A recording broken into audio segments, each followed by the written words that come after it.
Olá, boa noite. Boa noite. Governo Temer decide enviar a reforma da Previdência ao Congresso ainda este mês. Ex-presidente Dilma deixa Palácio da Alvorada em Brasília e se muda para Porto Alegre. Procurador-geral Rodrigo Janot diz que Lava Jato tem ritmo mais lento no Supremo. E defesa de Lula pede anulação do processo em que ele é réu, acusado de tentar obstruir a Lava Jato. Você acompanha essas e outras notícias após um intervalo. Até já!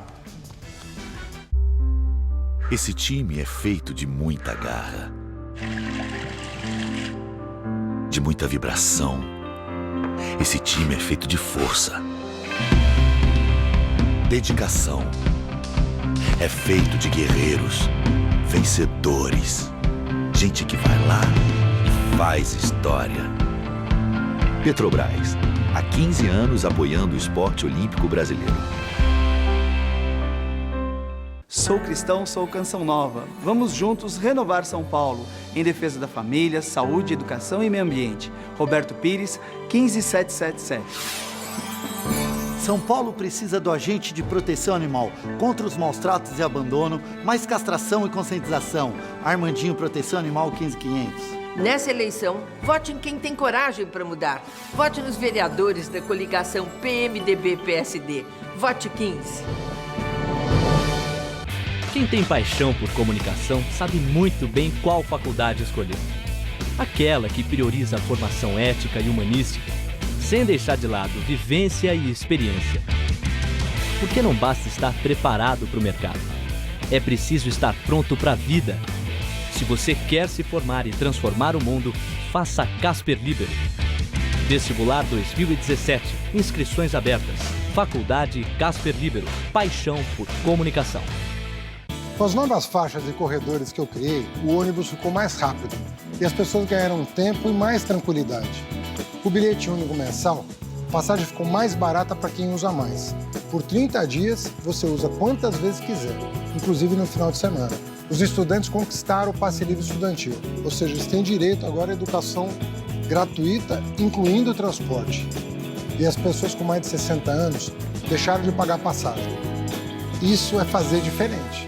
Esther Rocha comenta as novidades do mundo dos famosos, hoje, no Todo Seu. Problema difícil se enfrenta falando a verdade. Cartão de plástico igual ao do SUS não adianta sem remédio médico. E o tal corujão, que tira pessoas da fila do dia para colocar na fila da madrugada.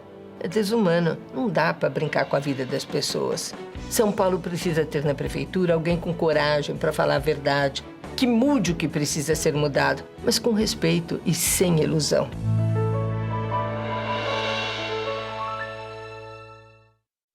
No Todo Seu de hoje eu recebo o cantor Júnior Meirelles para o musical de primeira. Se os filhos da gente tiverem uma boa escola, forem atendidos com agilidade quando ficarem doentes, se sentirem seguros e parte importante da cidade, não haverá vandalismo, drogas e muito menos gravidez precoce.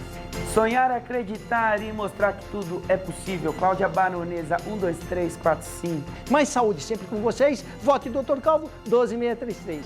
Jamais deixarei o meu eleitor. Vadim Mutran, 12012. Confira um bate-papo cheio de sinceridade com Penélope Nova. O que eu não tenho de dinheiro, eu tenho de opinião. Eu acho que é isso. Nesta terça, 11h30 da noite.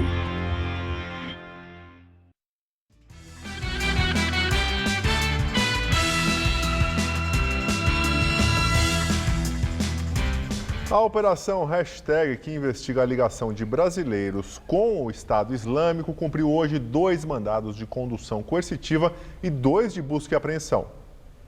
O jovem está sendo investigado por acessar sites relacionados ao Estado Islâmico e ter feito contato com um grupo que foi detido na primeira fase da Hashtag.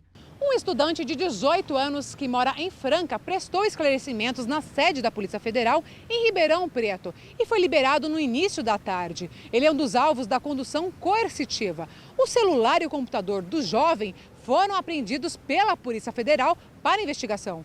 Uma outra pessoa também foi levada para depor, mas a Polícia Federal não informou a identidade do suspeito. A operação Hashtag foi deflagrada em agosto. 12 pessoas estão presas em Campo Grande, no Mato Grosso do Sul. Mensagens de texto apreendidas pela polícia nos celulares dos investigados revelam que o grupo tinha a intenção de promover atentados terroristas no Brasil durante as Olimpíadas no Rio. O presidente Michel Temer desembarcou hoje de manhã na base aérea de Brasília. Ele estava na China, onde participou do encontro de cúpula do G20, grupo que reúne as 20 maiores economias do mundo. Da base, Temer foi para o Palácio do Jaburu, onde mora. Ele e a família vão se mudar em breve para o Palácio da Alvorada. E a Dilma Rousseff, ex-presidente, deixou o Palácio da Alvorada em Brasília e se mudou para Porto Alegre. Dilma deixou a Alvorada no início da tarde. Ela morava no local desde janeiro de 2011, quando assumiu o primeiro mandato. Ela foi condenada pelos senadores na semana passada sob a acusação de ter cometido crimes de responsabilidade fiscal e perdeu o mandato. Ao deixar o palácio, cumprimentou os militantes que aguardavam do lado de fora. Dilma seguiu para Porto Alegre, onde moram sua filha e os 2 netos, além do ex-marido Carlos Araújo. Na sexta-feira, a jornalistas estrangeiros, Dilma disse que pode passar um tempo no Rio de Janeiro, onde mora sua mãe, Dilma Jane. Hoje, os caminhões começaram a transportar a mudança da petista. O governo deve custear as despesas com a transferência do acervo de Dilma para a capital gaúcha. Como ex-presidente, ela não vai receber salário, mas mesmo cassada, Dilma tem o direito de manter 8 servidores e 2 carros oficiais. Atualmente, tem direitos aos mesmos benefícios os ex-presidentes José Sarney, Fernando Collor, Fernando Henrique e Lula. Empresário José Carlos Bonlain, amigo do ex-presidente Lula, volta à prisão. Ele vai ficar no Complexo Médico Penal de Curitiba.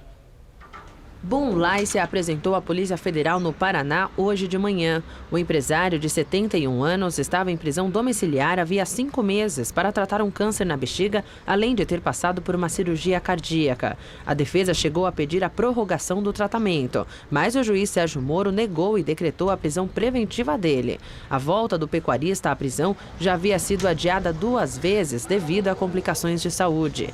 Bonlain foi detido pela primeira vez no ano passado e chegou a ficar preso 4 meses. Ele é réu na Lava Jato sob suspeita de ter repassado dinheiro de um empréstimo fraudulento junto ao Banco Chaim, ao PT, e tentado obstruir a operação.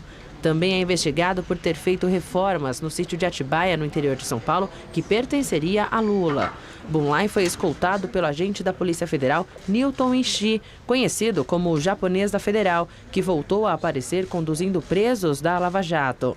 Condenado por facilitar a entrada de contrabando no país, Ishii ficou 6 meses longe dos holofotes. Em junho, ele foi preso e atualmente cumpre a pena em regime semiaberto. Ele trabalha com tornozeleira eletrônica. Ministério Público Federal denuncia empresários por pagamento de propina de 10 milhões de reais a presidente do PSDB. De acordo com o jornal Estado de São Paulo, foram denunciados Ildefonso Colares Filho, ex-executivo do Grupo Queiroz Galvão, e Ayrton Medeiros, empresário ligado a Galvão Engenharia. Segundo a Procuradoria da República, os 2 empresários são acusados pelo crime de corrupção ativa por oferecerem 10 milhões de reais em 2009 ao então presidente do PSDB, Sérgio Guerra, já falecido.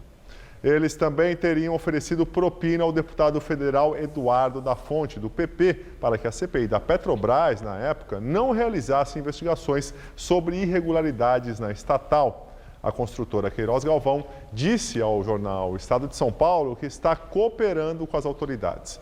A reportagem não trouxe o posicionamento do PSDB, do PP e nem da Galvão Engenharia. E hoje a força-tarefa da Lava Jato foi prorrogada por mais um ano. Vamos agora ao comentário de Josias de Souza, direto de Brasília. Há na praça 2 operações Lava Jato. Uma rápida, em Curitiba, e outra lenta, muito lenta, em Brasília. O crime é sempre o mesmo, assalto aos cofres públicos. A diferença é que os suspeitos de Brasília dispõem de mandato e do famigerado foro privilegiado. Eles só podem ser processados e julgados no Supremo Tribunal Federal. Hoje, o Procurador-Geral da República, Rodrigo Janot, reconheceu o óbvio. Os processos que tramitam no Supremo Tribunal Federal correm num ritmo muito mais lento do que seria desejável. O problema é que a Lava Jato de Curitiba constrange a Lava Jato de Brasília pelo contraste. O juiz Sérgio Moro já produziu 106 sentenças condenatórias. Juntas, elas somam 1.148 anos, 11 meses e 11 dias de cadeia. Os processos de Curitiba envolvem pedidos de ressarcimento de 38 bilhões de reais. Em Brasília, no Supremo Tribunal Federal, há 14 denúncias envolvendo 45 acusados. Dessas denúncias, apenas 3 se transformaram em ações penais, 2 delas envolvendo o deputado Eduardo Cunha. Mas não há em Brasília nenhuma condenação, 0. Tudo é possível de argumentar, inclusive que um tribunal como o Supremo Tribunal Federal, com muitos ministros, será sempre mais lento do que um juiz que está decidindo sozinho na sua vara. Mas a paciência tem limites, inclusive a paciência da plateia. Boa noite. A defesa do ex-presidente Lula pede à Justiça Federal em Brasília a anulação de ação em que ele responde por suspeita de obstruir as investigações da Operação Lava Jato. Os advogados de Lula apontam supostas fragilidades na acusação e questionam a validade da delação do ex-senador Delcídio do Amaral, que acusa o ex-presidente de ser o mentor de uma ação para comprar o silêncio do ex-diretor da Petrobras, Nestor Cerveró. O presidente da Câmara dos Deputados, Rodrigo Maia, do DEM, afirmou hoje que a votação do parecer que recomenda a cassação de Eduardo Cunha só será iniciada com a presença de, no mínimo, 420 parlamentares em plenário. Essa votação, que irá decidir sobre a cassação do mandato de Cunha, está agendada para a próxima segunda-feira, dia 12. São necessários 257 votos a favor da cassação para que Cunha perca o mandato.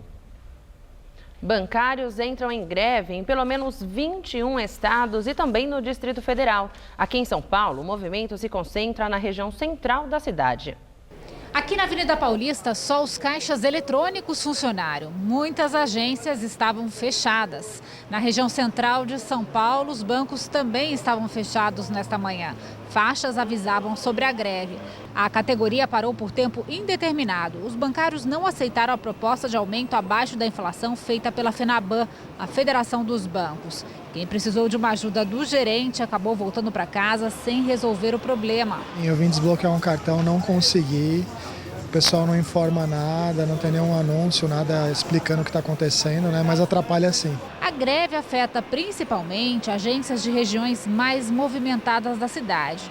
Nos bairros foi possível encontrar muitas abertas. Funcionamento normal. Estão aguardando o sindicato, falaram para mim. E lembrando que greve de banco não é motivo para atrasar o pagamento das contas. Como opção, o consumidor deve usar os meios eletrônicos, como celular e internet, também casas lotéricas e até mesmo supermercados que estarão atendendo normalmente mesmo durante a greve. Operação Greenfield, que investiga os 4 maiores fundos de pensão do país, pode chegar a outros setores da economia e até em políticos. A informação foi publicada hoje pelo jornal Folha de São Paulo. A operação deflagrada ontem tem como foco os fundos FUNCEF, dos funcionários da Caixa Econômica Federal, Petros, da Petrobras, Previ, do Banco do Brasil e Postales, dos Correios. Até aqui, a Justiça de Brasília já bloqueou 8 bilhões de reais, que é a estimativa do rombo que teria sido provocado pelo esquema. Ontem, a operação prendeu 5 gestores e ex-gestores destas entidades. Nesta primeira etapa, segundo os investigadores, a operação pode causar estragos no setor elétrico, com foco na construção de usinas hidrelétricas como Belo Monte e na estruturação da Sete Brasil. E no sistema financeiro, que deve mirar nos agentes de bancos de investimentos que montavam as operações para beneficiar empresas com os recursos dos fundos. No decorrer das investigações, a Polícia Federal e o Ministério Público Federal devem apurar as ligações do esquema com os políticos responsáveis por indicações de diretores nessas entidades. Durante o período investigado, os fundos sofriam forte influência política. O Postales tinha diretores indicados pelo PMDB, Petros pelo PT, PP e PMDB. O Previ era um fundo ligado a petistas, mas também era foco de interesses do PMDB. E o FUNCEF tinha diretores com ligações com o PT. E segundo a revista Veja, o senador Edson Lobão, do PMDB do Maranhão, já é investigado pelo Procurador-Geral da República, Rodrigo Janot, no esquema de corrupção nos fundos de pensão. O objetivo é apurar se o ex-ministro teve ingerência num investimento feito pelo Petros num fundo estruturado pelo banco falido BVA. A investigação tem como base a delação premiada do ex-diretor da Petrobras, Nestor Cerveró. Lobão nega as acusações. E agora vamos ao comentário de política com José Neumann e Pinto. A Operação Greenfield, que criminaliza o furto dos fundos de pensão, repete o Petrolão, o Mensalão em várias coisas, mas tem algumas originalidades, né? A primeira delas é que é cruel, porque ela rouba dinheiro de funcionário, de empresas estatais e de mutuários desses fundos de pensão. A segunda é que, pela primeira vez, um dinheiro estará sendo roubado ao longo do futuro, porque estão sendo descontados saldos do furto nos salários dos mutuários e servidores, né? Na Postares 17%, 4% na Previ do Banco do Brasil e a Petros também, da Petrobras também vai fixar. A CPI funcionou, uma coisa que fazia muito tempo que não acontecia, graças ao espírito moderno do seu presidente, o deputado Efraim Moraes Filho, que montou ali uma equipe multidisciplinar que pôde ajudar muito a polícia. E aparece sempre alguém ligado ao Lula, mostrando que o nosso ex-presidente não segue aquele preceito bíblico, diz-me com quem andas e dir-te-ei quem és. Felizmente para ele, não faz parte do nosso Código Penal. Eu volto aqui na terça-feira, direto ao assunto. Até? Governo decide enviar proposta de reforma da Previdência ao Congresso ainda neste mês. O anúncio foi feito pelo ministro da Secretaria de Governo, Gedel Vieira Lima, após reunião com o presidente Michel Temer. Parte da base aliada defendia o envio só depois das eleições municipais, pois o texto polêmico, que determina a idade mínima de 65 anos para se aposentar, poderia influenciar as urnas. A questão era muito mais, e é muito mais, de estratégia parlamentar, ou seja, a questão de quórum, questão de formatação de comissão especial, tramitação pela Constituição e Justiça, num período que você tem os parlamentares envolvidos no processo eleitoral. Não há divergência, é uma questão de estratégia parlamentar. Nós vamos ainda amarrar com os operadores políticos do governo no Congresso, presidente de Câmara, presidente de Senado e líderes, para ver o melhor momento de mandar, mas ainda já definido por decisão do presidente, que será agora em setembro. A decisão de se encaminhar uma reforma da Previdência, ela é absolutamente irreversível. O governo já tomou essa decisão, acha que não tem condição de a Previdência manter-se do jeito que está, com os parâmetros que está, e o nosso objetivo é criar as condições para que no futuro aqueles que dependem da Previdência possam ter a certeza que receberão seus benefícios e não viverão com a Previdência quebrada. Nós ficamos por aqui. A edição de hoje pode ser vista no site do Jornal da Gazeta. Boa noite, até amanhã, Gabriel. Tchau, Tássia, até amanhã. Muito obrigado pela companhia. Um ótimo feriado para você que vai folgar, porque a gente está de volta aqui amanhã às 10 horas. Uma boa noite. Fica agora com o Rony Von no Todo Seu. Até lá.